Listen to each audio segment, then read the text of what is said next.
Good afternoon and welcome to Matters Financial and Geopolitical, and thank you for stopping by.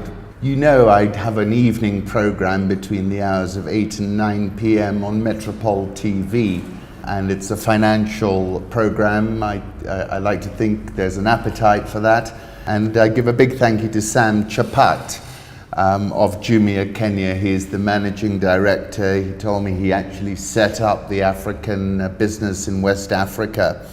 And he took us through the IPO, the e-commerce opportunity in Africa, all points in between, including the rather hot debate about whether Jumia can call itself an African company as such, and we discussed that as well. So do have a listen.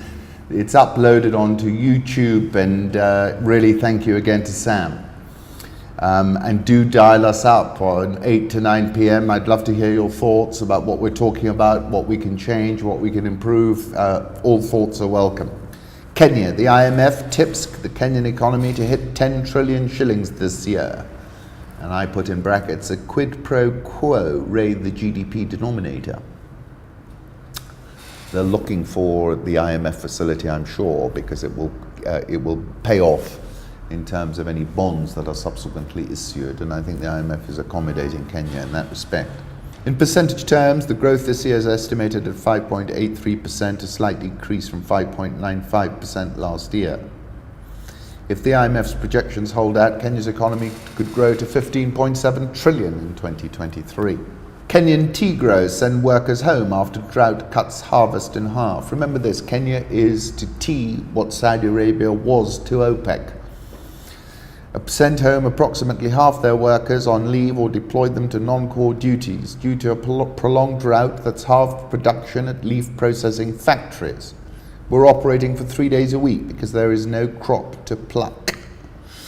Companies under the Kenya Tea Growers Association employ as many as 55,000 workers. Kenya is the world's biggest black tea exporter and earned $1.4 billion from a record crop of 492.9 million kilograms in 2018. KRA says it wants 1.5% of your net pay by May 9 to fund Uhuru's housing dream. This is the housing levy.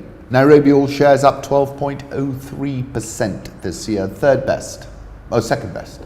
Perhaps this may be of interest to you, i.e. me. A Wazua member has done some Elliott wave analysis predicting Safaricom to go toward the higher 30s. I'd agree with him.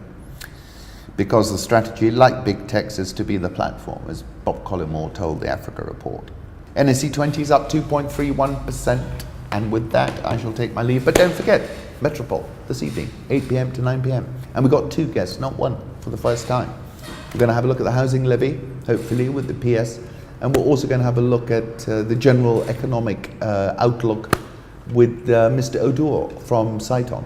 See you there.